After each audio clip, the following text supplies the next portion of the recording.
Welcome to the Sandy and Toddcast, a podcast about all things strange, unusual, and a little bit odd. Why? Because that's how we roll. What are we talking about this time? Check it out. Well, here we go, episode 11. Hello, Toddcast. Here's the sad news, Sandy, is that there is some research out there that says that podcasts usually last about 20 episodes and then people give up on them. I did see that. We've got to work hard to keep this one going. I know. I think we're doing well. I'm pretty happy with how we do. And with all of our listeners in Belgium, where is it that they're from? We rock in Belgium. Belgium loves us. I have no idea why Belgium loves us, but they do. They do. So hello to all of our listeners, our followers in Belgium. We love you so much. And we can't forget Germany and India and all of our followers in the United States. And it's so funny to look at because we can look at our stats and you can see exactly which states our listeners are from. What is it, Virginia or West Virginia or something like that? Virginia and New York State are our two top, but we also have Florida, Texas, Mississippi. We have California. Listen, I've got some Mississippi stories for you, and it has nothing to do with ghosts, but we'll talk about that another time. Maybe we should do a whole podcast on Todd's Mississippi stories. There was the owner of the radio station I worked for. I think I can say it. His name was Mr. Holiday. He would talk a little something like this, not too far off from bejesus, but it was his own thing, and he'd say things like, "Miss Millie, we're going to go have a seat on the veranda. Would you make us some mint juleps?" Oh, my. Yeah, that was Jackson, Mississippi, circa 2000. The South is amazing. We were in Louisiana. I think it was 2010 we were in. 2011 we were in Louisiana. I was in 2011 in Louisiana, too. We were in May. I don't know. I think it was more fall. Oh, okay. We were there in May, and we had the best time in the world. We did New Orleans for several days, but we also went into the really deep southern part of the state. We were in, and I hope I'm not butchering this, Houma, Louisiana. No idea. Stayed at a beautiful bed and breakfast with an ex-judge, and he told us all of the speed traps down in that area as we were eating breakfast with him that morning. You better watch yourself on the roads down here, young lady, because if they pull you over and they find out you're from New York, you're going to be in a lot of trouble. That's right. He was very kind to us, so thank you to that judge. I can't remember his name, but he was great, and the southern hospitality is just fantastic. So we have a lot going on this week. We have weird news. We have Twisted Towns, Todd. I'm so excited to do Twisted Towns again. It's one of my favorite things that we do.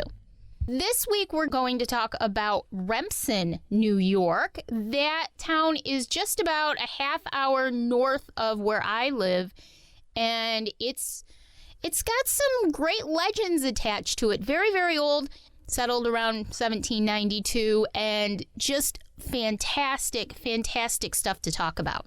All right, looking forward to that. I do want to ask you a question. Okay. About paranormal, okay?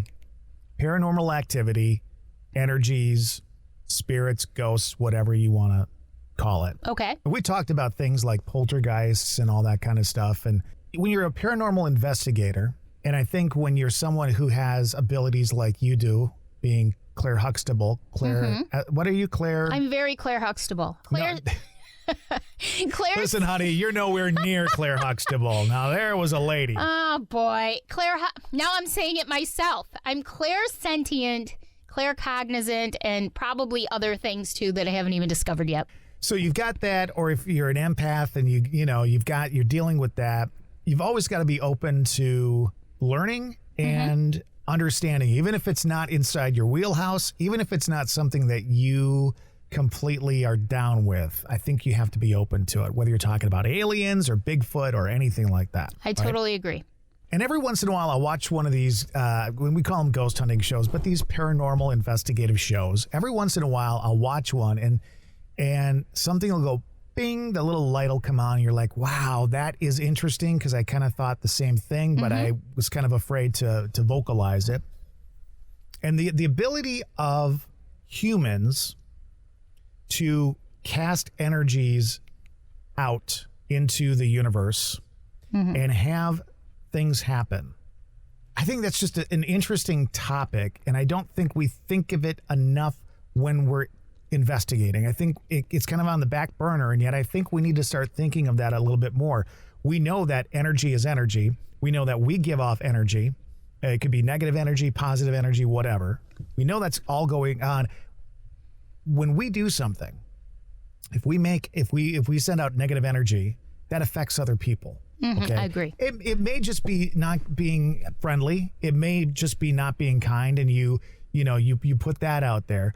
But I think that it can be even deeper. I think it can be people putting out energies and other people actually being harmed by those energies. And we saw an episode of Kindred Spirits last week that really, it was a light bulb for me. Like, I bet this happens more often than not. And I wanted to get your thoughts on it. I agree. And the other night, you asked me if I had seen it yet, and I didn't realize you were watching it at the time. And I said, what a great episode, because it was intense. It was a different type of episode because it was a different perspective on a haunting. This woman actually was, I guess you could say, perpetuating the haunting. And it was harming someone in her household. It was her energy, her pressure, her negative energy, the negative things that affected her in her life were manifesting into negative energy within the household, sort of, I guess, egging it on. And it was harming someone else. It was affecting someone else in the family. And I thought it was very interesting. Two things were very interesting. Number one, that she was sort of aware of it because she mentioned a couple times that she was trying to control it. Right. And the second thing was that it was her father's girlfriend who was affected by it, but not her father. And I found that really interesting, which leads into another question. Can we subconsciously decide who it affects? I think it's very possible, to be honest with you. If you've got underlying feelings about an individual, I think when you send out negative energy, in this case, I'm not saying on an everyday basis, but I think when you send out negative energy, it could certainly turn around to hurt that individual. We had an experience when my mom passed away. Not a lot happened, but we were getting little things happening here and there. And the more things happened, the more myself and my sisters and my family members were getting worked up over it. It was bothering us. It was freaking us out. And the more freaked out we got, the more stuff happened. And the more stuff that happened, the more stuff that happened. And when we were finally able to kind of calm down and go, okay, listen, yes, this stuff is happening. None of it is bad. No one's getting hurt. Let's just settle down a little bit.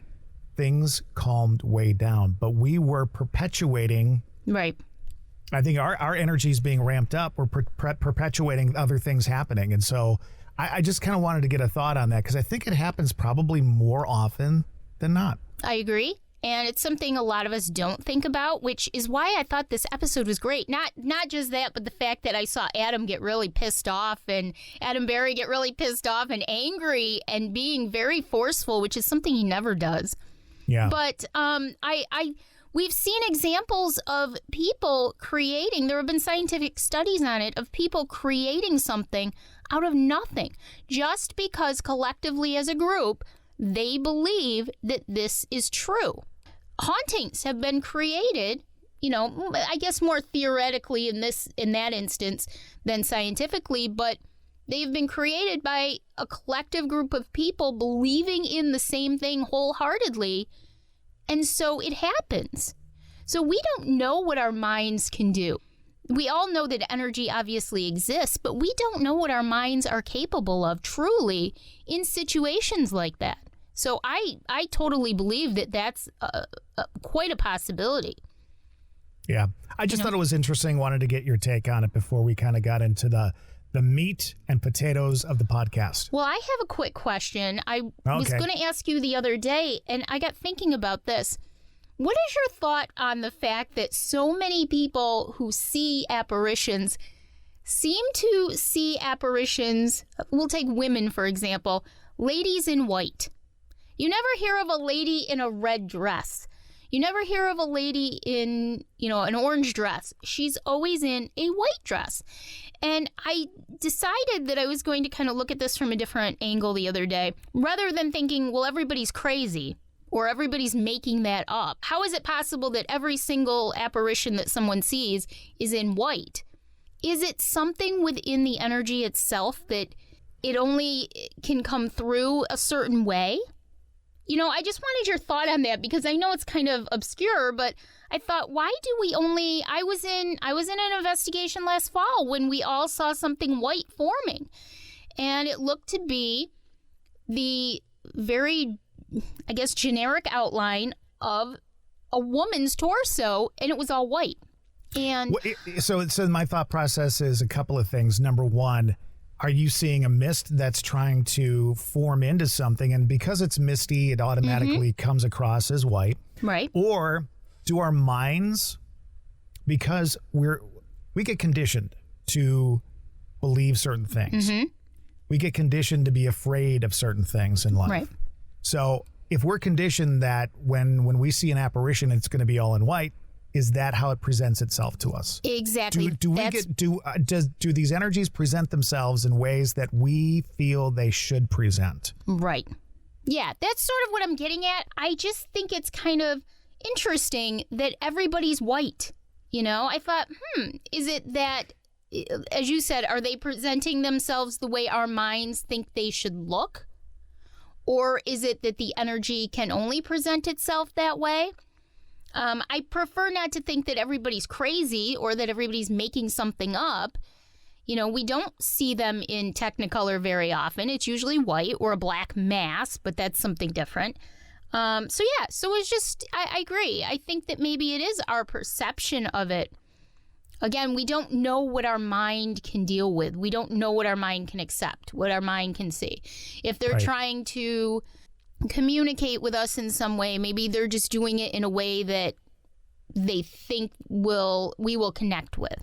Absolutely. Yeah. Absolutely. So, yeah, just a quick question, because I found that interesting. I was going to ask you the other night, but I thought, let's talk about it on the podcast, because I thought it was just an interesting thought.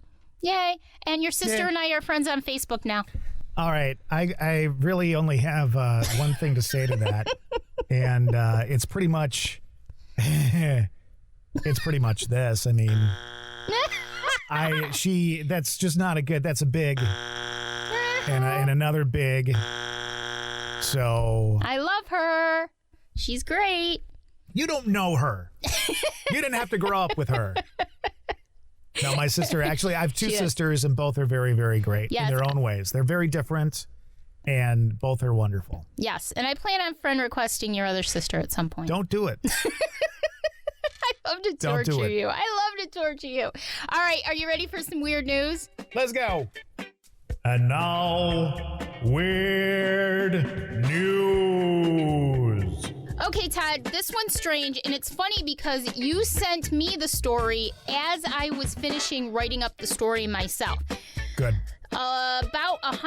That's our relationship. We think so alike. About 100 people were parked outside of a Tesco in England recently. Now, Tesco is a grocery store in England, and they were unable to get into their cars after their key fobs stopped working. It wasn't all at once. It wasn't 100 people standing in the parking lot at once, but the problem occurred over a period of 3 days, and in some cases, even car alarms were going off. Nobody seems to know what the heck happened. The police are looking into it. So far, they haven't found anything, but they said they don't believe it's a case of foul play, anybody messing with systems. They're just asking people not to panic, which is asking a lot because it's kind of odd that all of these people, I guess it would be worse if it was happening to 100 people in the parking lot at the same time, but just kind of weird. Yeah, but it's one location. And so then your mind starts going through the process of trying to come up with a reason. And you may say, well, they may have some security situations there, and somehow it wipes out the memory in your key fob as you walk through. I mean, stuff like that has happened. It's just kind of odd that, it happened at this one location. Mm-hmm. And as you said, over 3 days, police there are like, please don't call the cops. Just talk to the store officials, and they'll work with you on it. So my question though is, if it happened to about 100 people over 3 days, I'm sure there were more shoppers than that, and just as many of them were using key fobs. Was it not working for some and working for others? And just kind of an interesting thing. Like, could they possibly narrow it down? Not that it's something the police, I guess, need to spend a ton of time on, but just kind of a weird story. I don't know.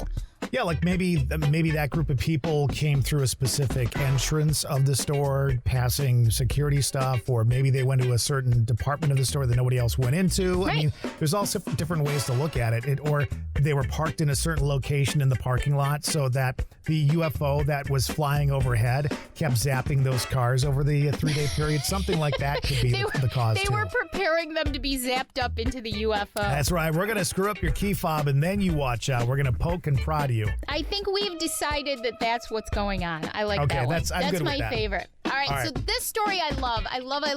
And I think some of it has to do with the idea that I am, and here we go, I'm claircognizant, which means that I just know things. Things will come to me. I'll get visions. I'll get just names will pop into my head, things like that. And sometimes just knowing things is, you don't have to have special abilities. Sometimes it just is a connection between people.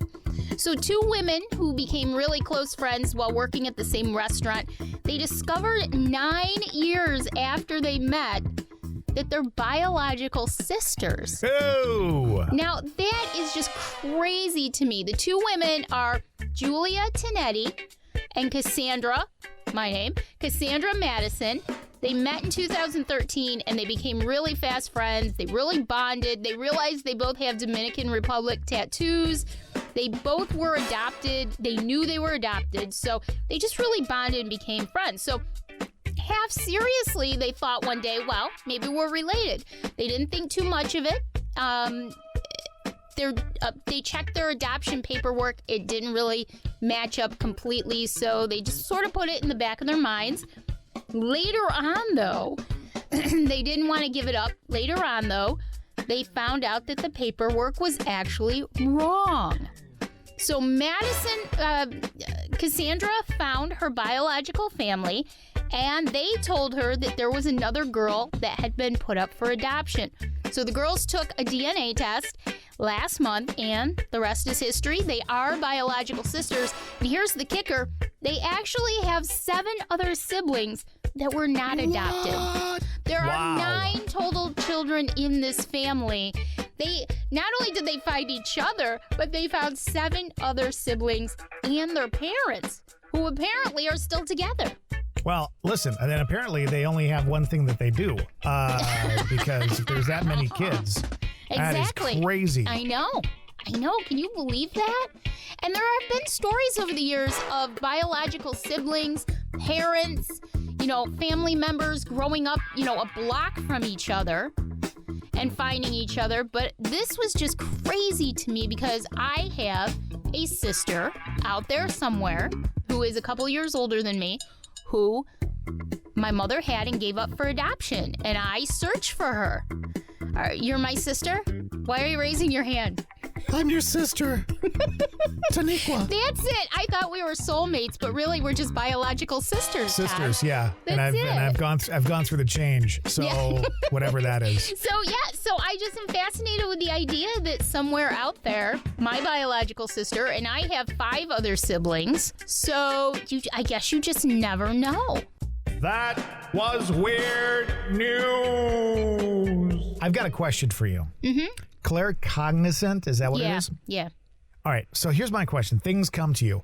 Like, why don't like everyday things come to you? Like, say, a recipe for a really good goulash. I wish it did, or the lottery numbers. Well, I was just going to say lottery numbers. I wish. Anything like that. Why doesn't that stuff come to you? Well, Why is it always the woman's name on the staircase is, Wanda from 1872? You know what's funny I thought about that. I thought, well, why do certain things come to me and other things don't? And I think it ties into being an empath, being a really strong empath. I think that the energies kind of, without sounding funny, the energies kind of speak to me.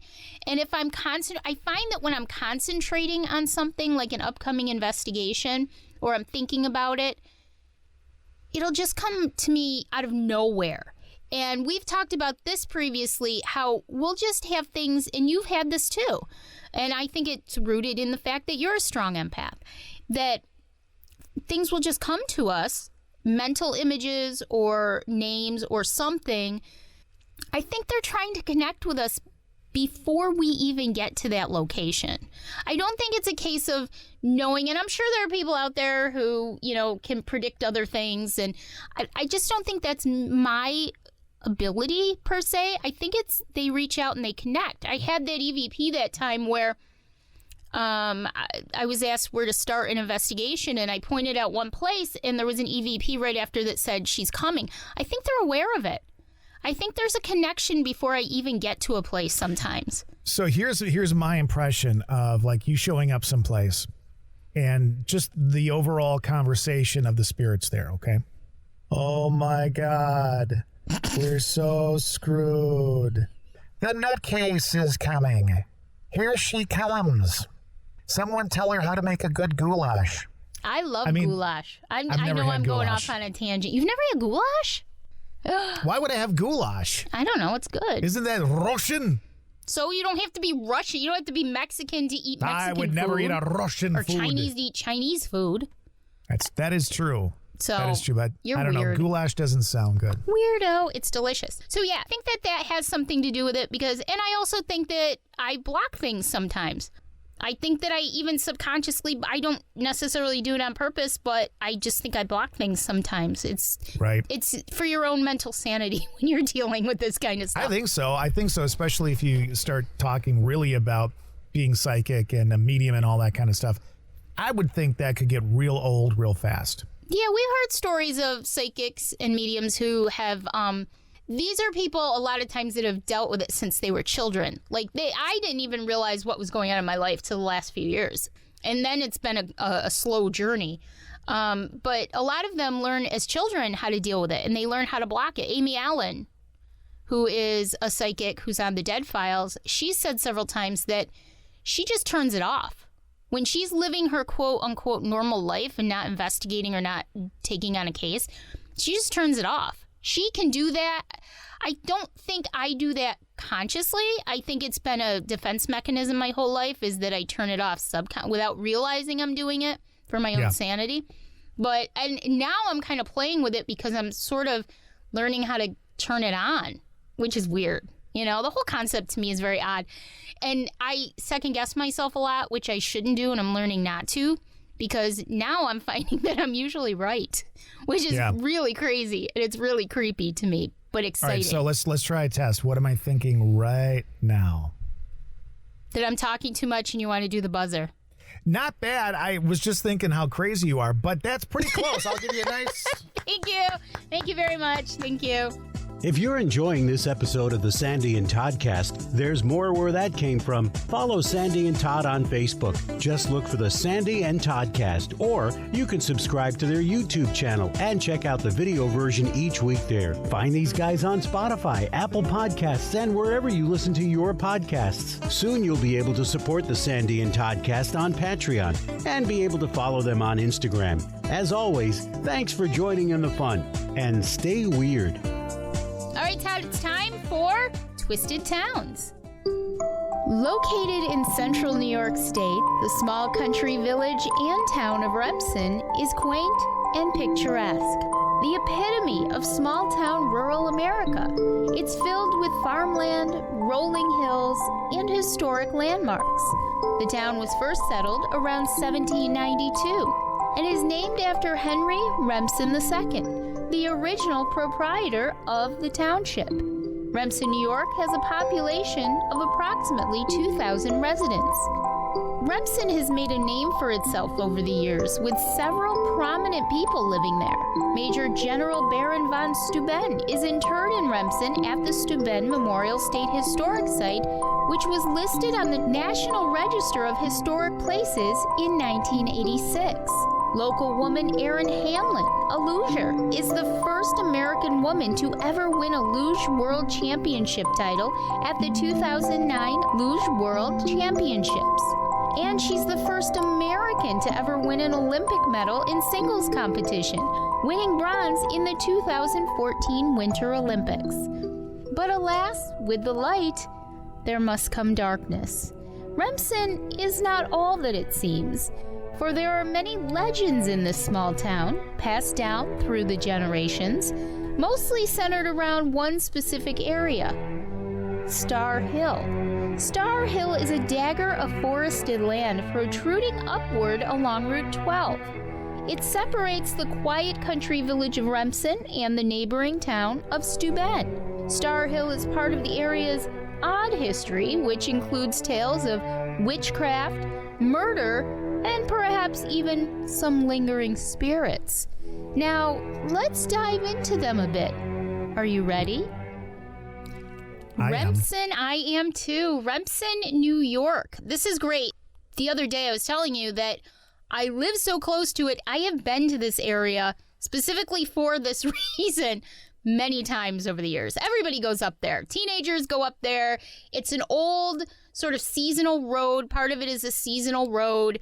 It's way up north, and people just go up there to see the lights and the spooks and all the craziness and to make out and do all that kind of stuff. So I've been up there. And there's a couple of different legends that are associated with this area. It's actually gorgeous, beautiful.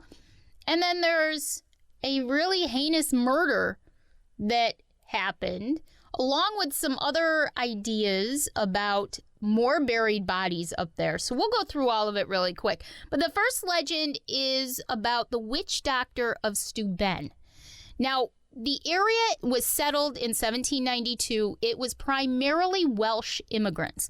The house that I investigated a couple weekends ago was actually not that far from Star Hill. The whole area was very, very heavily a Welsh population. And these people were very superstitious. They came from the United Kingdom back in the 1700s, very, very superstitious people. So the witch doctor of Steuben was actually Dr. Daniel Roberts. He was given the quirky title by the Welsh immigrants because he tended to take on some different types of treatment options and experiments with his wife Jane. He practiced hypnotism, which back then was completely unheard of. Nobody even knew what that was. It was kind of a fringe science at the time. He explored the use of potions, alternative healing, and so the Welsh settlers just thought this was a whole bunch of black magic going on by Dr. Roberts. Nonetheless, he was held in high regard by the community for the treatments that he provided because he was, for the most part, successful. And one night, while riding over Star Hill on his return from a house that he got called to one stormy evening, he was thrown from his horse and he died. So since then, locals have described encounters with a ghostly lantern bobbing up and down Star Hill Road at night, which supposedly is Roberts trying to find his way home.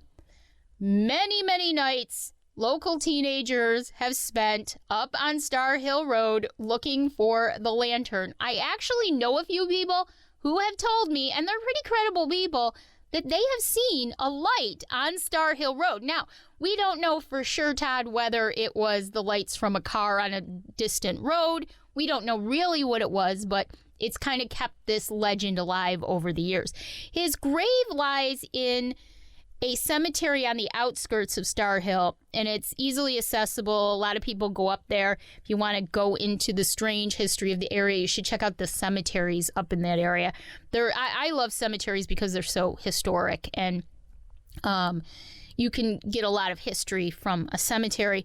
So to take a deeper dive, you can find an unmarked road off of Star Hill Road. Been there. It becomes a dirt road, and it leads into a heavily wooded area and right eventually to Hatch's Pond, which we'll get into in just a few minutes. The second legend of Star Hill is the rocking chair. I have to raise my hand and say I've done this too. We all have. Everybody up here has done this. Now, as you go on Star Hill Road, deep down into the forested land, on the right-hand side, there are a few houses on the other side of the road, but on the right-hand side, there is an old cemetery, very small cemetery, but an old one. And the legend says that there's an old man who used to have a house behind the cemetery deep in the woods, and he would sit in his rocking chair all the time. And you can't see the house from the graveyard. I've been to the graveyard itself. I never went into the woods to see if there's a house, but it's probably far back in if it still exists or parts of it still exist. When the old man died, his rocking chair would be left alone and guarded by his spirit.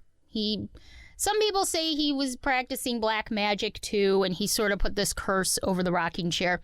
So naturally, in the afterlife, he's sticking around and hanging out by his chair. The idea is that anybody who sits in the rocking chair is at risk for an untimely death, with the seventh person the eventual victim. And, then the count begins again.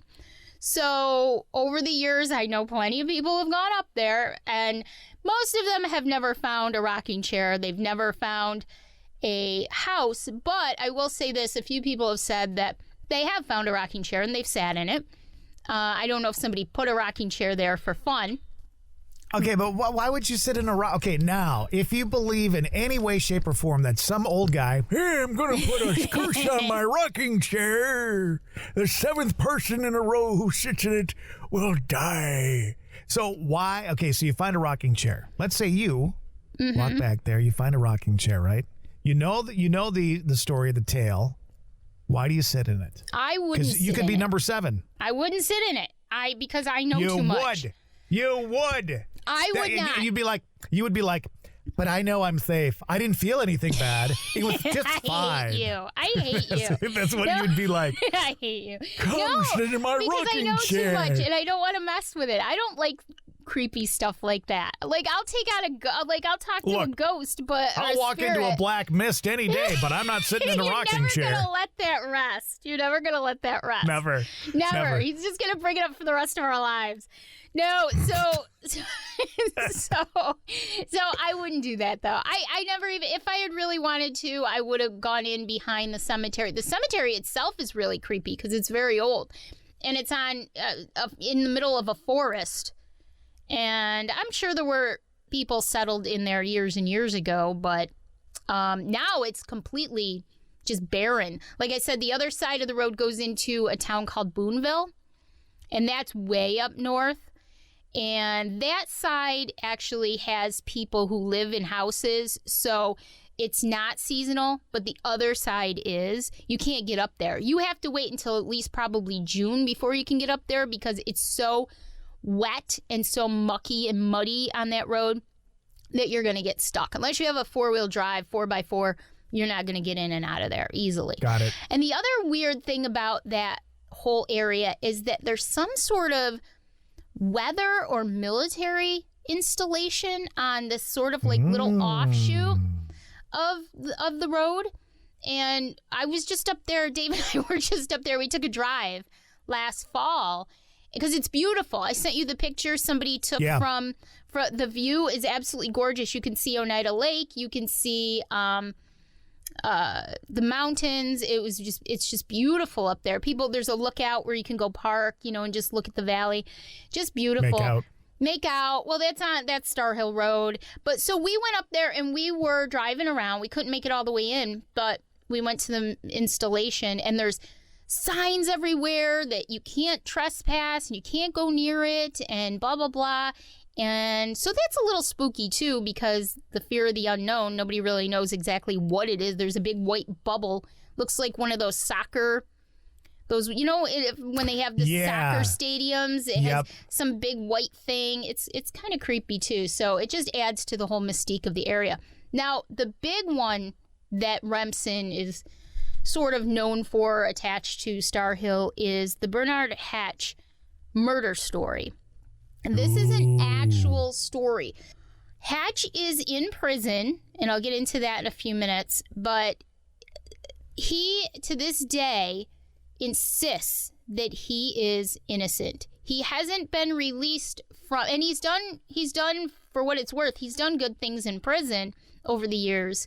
They might actually consider letting him out if he would admit to the crimes and apologize and show regret, but he won't because he says he did not do them. He said he was a bad boy back in the day, but he did not commit these murders.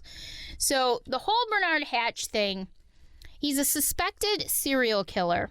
His nickname was Hatch, hence the nickname Hatch's Pond that we'll talk about. But he's also known as the Potato Hill Killer. That whole area is also known as Potato Hill. I have no idea why it's called Potato Hill. I don't know if they grew potatoes on it. I don't know what was going on. He is serving a life sentence at Cayuga Correctional Facility for the murder of Mary Rose Turner. According to his indictment, Hatch abducted Turner while she was taking an early morning stroll in 1973. And I love, another reason why I love doing Twisted Towns so much, like you said, Todd, we sort of pick places that we're familiar with. Although I want to sort of I think next time I do it, I'm going to pick a place that I've never been to before. But what I love about doing these is that these places that we talk about, we're either extremely familiar with or we've been there ourselves. And I know exactly where in Utica Hatch worked, where this supposed abduction occurred, and it just sort of connects you with the whole story a little bit. So Mary Rose Turner was taking an early morning stroll in 1973. The story is that he tied her up and dragged her behind his vehicle up on Star Hill Road. He dismembered her, mutilated her.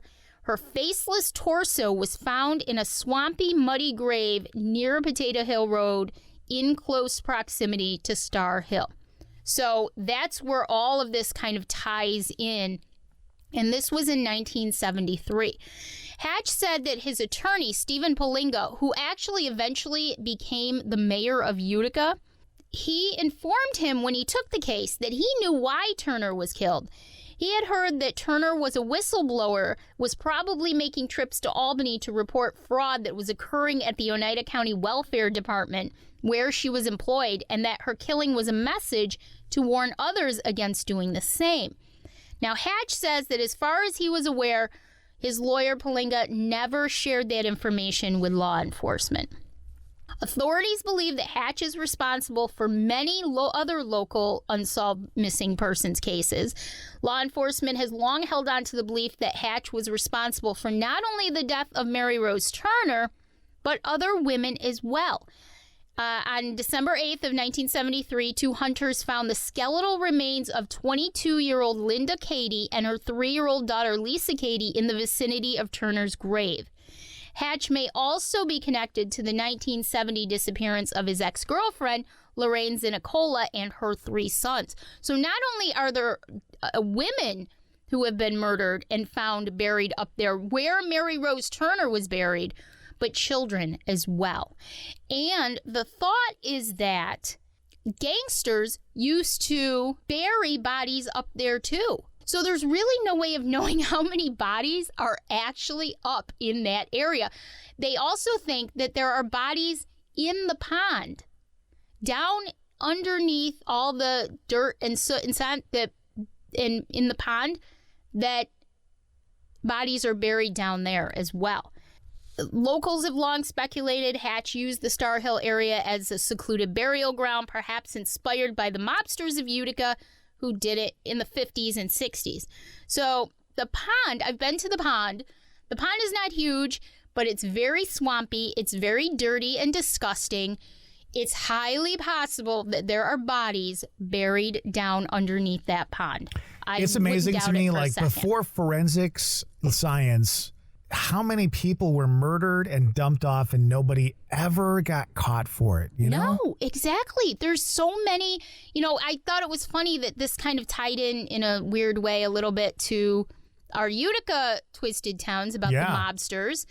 And your mom and her family and all the killers that she had in her family. Exactly. Yeah, come on over for Christmas. Exactly. And all this is going on, and I have absolutely no idea that this is going on at the time. Hey, the turkey was a little dry. Let me show you what I'm going to do about that, eh? I know. Well, it's just so weird, Gangsters in the 50s and 60s are burying bodies in ponds and up there on Star Hill Road, and Bernard Hatch is supposedly, we know that he was definitely found guilty of Mary Rose Turner's. it was a very circumstantial case. And so there's really no way of knowing, we'll never know for sure, whether he really did murder her, whether the other murders, his ex-girlfriend and her sons, we'll never know for sure. And that kind of breaks my heart in a way. He insists. You and I need to go there and need to do an investigation. You with your Claire Huxtable. I'll bring a K2 meter and we'll find out who these people are. We should. I wish there was a way. I would love to have you come out here and do it because it's great. We're going up there this summer. We're going to go up. I have not been Poor to Dave. the actual. No, actually, I'm going with my ghost hunting group this time. My paranormal group. Well, but Dave's a part of it. Yeah, exactly. Poor Dave. He did so well, though, at our last investigation. I was really proud of him.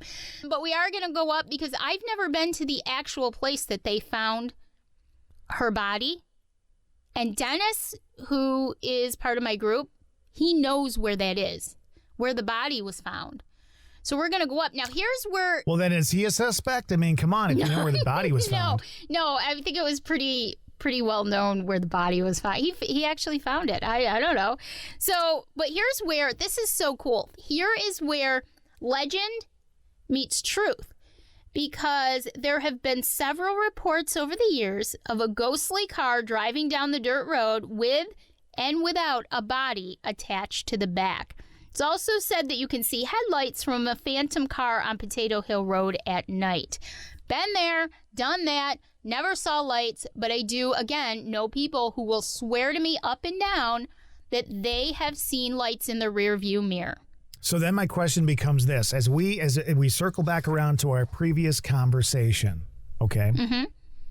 With that knowledge. Now, with that knowledge, people may have stories that they tell. But let's say that these people that you feel are, have some credibility actually did see it. Now, are they seeing it because the energy there is presenting something to them that they're expecting to see? Or are they actually seeing something that may or may not have happened? I mean, it brings it right back around again. Totally possible. I thought about that myself. If legend has it that you're going to see a man on a horse carrying a lantern, well, that's what you're going to see. If you're going to see anything, you're not going to see a mist. You're going to see a man on a horse with a lantern. And I'm saying if they're actually credible, if they actually did see something and they're not just making it up and it wasn't just somebody walking through the woods with a flashlight, whatever. If they actually did see something, was it being presented to them in the way they were expecting it to be presented? Exactly. And we all know that, when you're 17, 18 years old and you're up there thrill seeking, if you want to see something, you just might see it. So it just brings up such a good point. And the reason why I brought this up is because I heard a story about somebody that had a paranormal experience, younger than us, but the story was very, very similar in ways to the movie The Ring.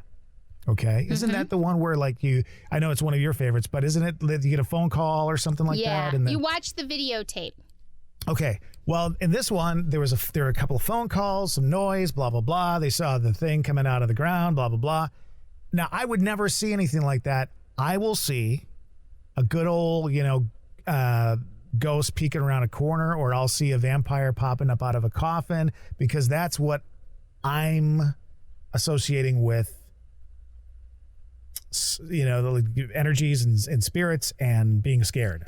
And they see something else. I love it. You're right. You're 100% correct, because I think that you see what you not only are maybe fearful of, or, subconsciously fear. Maybe if this person is afraid of seeing a hand coming up out of the ground because it freaked her out in a movie, maybe she's going to see that. Whereas I would never see that, because that's not what I associate a spirit as. All of our experiences are different. And I don't discount experiences. I think that we just see what our subconscious, I think you're right. I think it's what we generate is what we'll a lot of times see. Not every time. Yeah. It's not 100%. It's not all the time, but and I think that's why it freaks us out so much when we see something we've never experienced before. I don't want to say it like this, but it kind of, it's not as much of a big deal for me to get an EVP that says hello as it would be to get an EVP that says, or get out, which is a standard, to an EVP that says, you know, I'm your Aunt Sheila and I had an Aunt Sheila.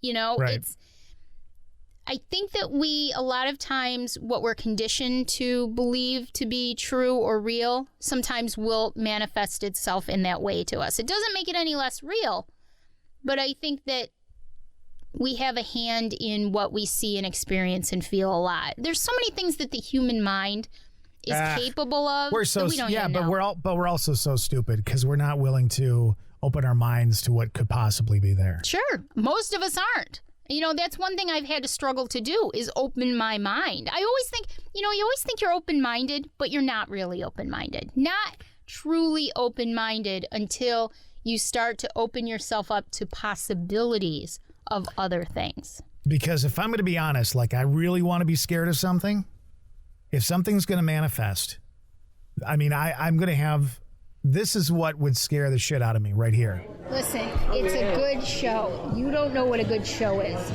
So, screw you, Todd. I mean, if I would see that. Todd.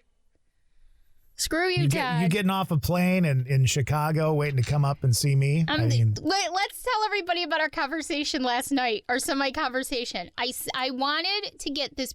My one thing is designer handbags. God. I love designer handbags. I don't ask for much. I do a lot for charity and everything. Let's get Dave on and ask, and I'm going to ask him if you ask for much. And I found this really cute Kate Spade handbag for a very reasonable price. Authentic, I've got it right off the site. Say what the reasonable price was. $89. That's my ladies who know how much designer bags cost. Michael Kors, Coach, Kate Spade, all of them will know what a great deal that was. Beautiful handbag. So I sent him a picture of it, and he's like, "Oh my God, $89! Lord, I can't believe that." So I said, it regularly is like $329, and I can't go to the outlets right now, really. So I said, I got it. So then I said to you what? I said, are there any outlets in Oshkosh? And you said yes, and Milwaukee and Chicago. And I said, oh, I'm really excited about that, but I won't make you do that with me. We'll just go to the cheese factory and other things, and you're welcome. You're welcome. I'm not going to make you go outlet shopping with me. Dave will have to do it. $89 handbag. Now, have I spent $89 on a pair of shoes at some point? Yes. How many pairs of shoes do I own right now? It's less than 10 and probably just a few more than 5. So I'm going to guess probably 7 pairs of shoes, and not all of them were $89 pairs of shoes. Well, I can't fathom $89 for a handbag. Or a shirt or a pair of pants or that anything. Was an incredible deal. It was an incredible deal. No, it's not. It's like saying it's like I bought something, I saved $200, but it cost me $1,000. I'm so glad we don't date. Listen, you're glad. We wouldn't be here right now. We'd both be underground. Well, we would be because we'd kill each other. Is that what you're saying? Probably. Yeah. Because there's no way. No, I don't think we'd last that long. When I say poor Dave, I mean poor Dave. It's not even a joke. That poor man deserves some sort of award. I think it's like 19 years now. Were you and him together? Yeah. Holy crap. Yeah. He is like totally deprogrammed. May 21st is our wedding anniversary. That'll be 16 years, and we dated, like, I tried to get our wedding date to be the same as our first date. Of course you did. Which was the 17th, but it was during the week, so we did the 21st. So this is how I imagine Dave's mind now. Ready? Beep boop boop beep boop beep boop beep boop boop beep boop boop. Yes, Sandy. Beep boop beep boop boop beep beep boop boop. Whatever you say, Sandy. Beep boop beep boop boop. Whatever. Yeah, I think I'm right on with that. Yep. You what? I bought him a shirt yesterday. Yeah, like a $5 shirt because you got an $89 bag. No, I can't believe you think that's expensive. Like, you have no concept of how expensive these bags can be and what a deal I got. $89 is expensive. It doesn't matter if it's a Michael Kors or it's a Kmart. It doesn't matter. $89 for a handbag is ridiculous. Whatever. Hey, do you remember this came up in conversation because I was doing some show prep. Today that we're recording this is International Wig Day or something like that. Do you remember back in the day in Kmart, you could walk down the aisle and there would be wigs on display? Yes. Do you remember that? Yes. And then you could go back and get an icy back in the cafeteria. And then those damn ham and cheese sandwiches and those bad rolls that were on sale. But man, if you wanted a wig, Kmart was the place to go. Kmart was the place to go. When our Kmart's all closed, obviously. Yes. And when we lost our Kmart's, like I held on to Kmart for years. I remember my mom when I was like 12 years old and I needed my first bra. My mother took me to Kmart and made me try bras on over my clothes in the middle of the aisle. Can you imagine how embarrassing that was? It was acceptable back then for people to do that in Kmart. Everybody did that. Everybody did. And then you could go get like a slice of pizza or a sandwich and a soda afterwards, and everything was okay with the world again. You could get everything at Kmart. Yeah, you could get embarrassed by your mom in one aisle, and then in the next aisle feel pretty good about yourself because there was food involved. But I'm thinking when Kmart closed, or when those days went away, when the wig aisles went out of fashion at Kmart, what did the women who needed wigs do? I don't know. There was like, every where do you color go wig I don't you could even know where you go possibly for wigs today. I know some women still use wigs, especially. And I'm not ripping on women that use wigs. It was just weird that you could go to Kmart and buy a Kmart wig. And they'd have the white styrofoam heads. Yep. And the wigs would be on the white. I remember that. And you could try them on. Yeah. Oh my God. I know. And I remember like really, like that was one of my main reasons for wanting to go to Kmart, was being able to do stuff like that. Like you could sneak like the wig on, or you know when the lady was waiting on somebody else, you could like feel the hair, and it was like stuff that was weird back then, but normal to adults. Like as a kid, I saw this white styrofoam head with a wig on it. My mother used to wear wigs when I was little. My mother has some great wigs. I'll have to see if I can dig some pictures up of my mother wearing wigs. Like, I don't even know what to say at this point. What I really liked about going to Kmart is you could sneak in the aisle and touch the hair. No, but all kinds just of weird stuff, because it was weird back then. I was trying on bras outside my clothes, and then my mom would walk away, and I'd go touch the wigs. That's the name of your book. I try on bras on the outside of my clothes and then touch the wigs by Sandy. You take everything and make it creepy. That was creepy. I didn't have to make it creepy. It was creepy. Being a kid. It was being like 6 years old. See what happens when you touch wigs in Kmart as a kid? You buy $89 handbags. That's what happens. I'm going to send you so many pictures of that handbag when I get it. Thank God, I thought you were going to say so many pictures of those wigs. Yeah, I'm going to send you wigs all week long. For the whole week, I'm going to send you wigs every day. So once again, a huge thank you to everybody who's supporting us. We have some surprises coming up. We have some changes. You know we do. Free wigs for everyone. Free wigs for everyone. The Sandy and Todd wigs. They're going to be coming out. Brand new line of wigs. What was even creepier than the wigs, though, was the white styrofoam heads. And my mother... You know, what I remember is like kids would take pens or something and they'd poke the eyes. They draw. Or maybe I did that. I can't. Maybe it was you, troublemaker. Yeah.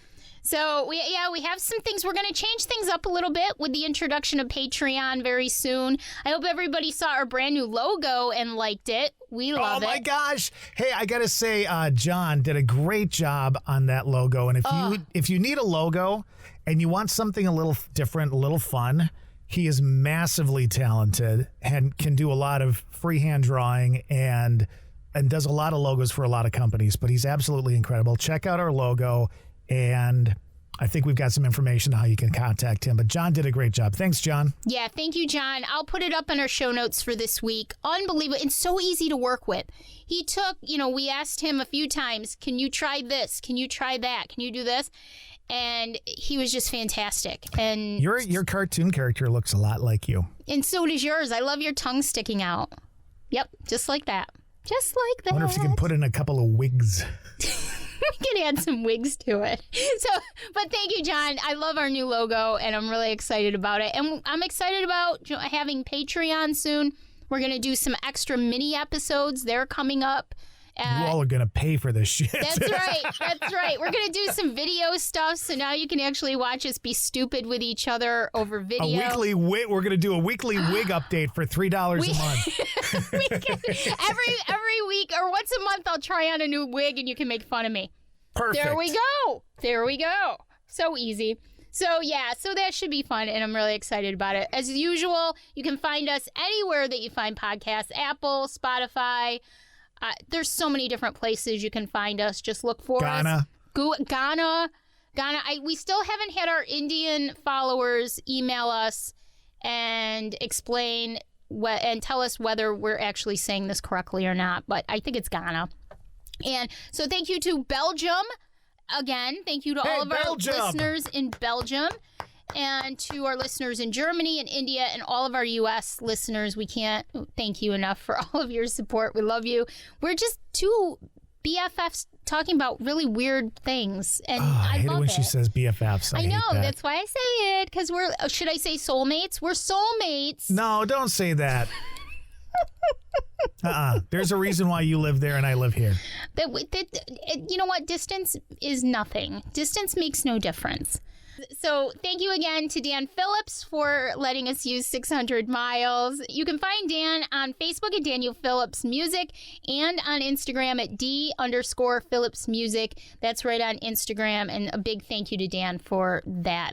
I love that song. And he has some great music. He's also on Etsy. He sells merchandise on Etsy. He does he does a couple of different kinds of music. He does spoken word, but he also does it's called Danny Stitches. It's his alter ego, and he does some really dark Halloween-y, I love that word, Halloween-y type stuff. So check him out, Dan Phillips. And I knew somebody that had that predicament, had to go see a doctor. So, Halloween-y? Yeah. But I'm going to put a rim shot in there. That'll be great. Yeah, I'm sure you will. Wig girl. So be sure to check out our Facebook page, The Sandy and Toddcast. I think, Todd, let's do a giveaway when we reach a certain amount of followers on our Facebook page. I love it. Wigs and handbags for everybody. We'll give away wigs and handbags, and maybe I love wedge shoes, so maybe we'll do a pair of wedge heels. No, we'll do a giveaway when we reach. Let's say we'll do a giveaway when we reach 600. We're just shy of 5. Let's see if we can reach 600 followers on our Facebook page, The Sandy and Toddcast, and we'll do a giveaway. All right, let's see if we can get some T-shirts to give away. Yeah, let's do it. It'll be fun. All right.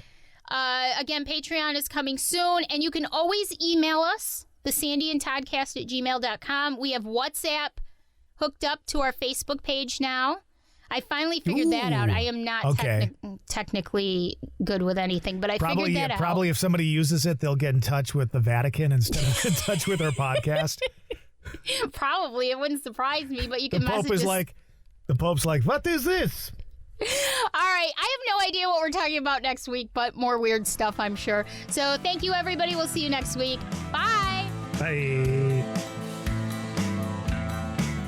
How many more miles left in this race? How long it takes, I don't know. In the end, it ain't about the pace. It always ends at the crossroads.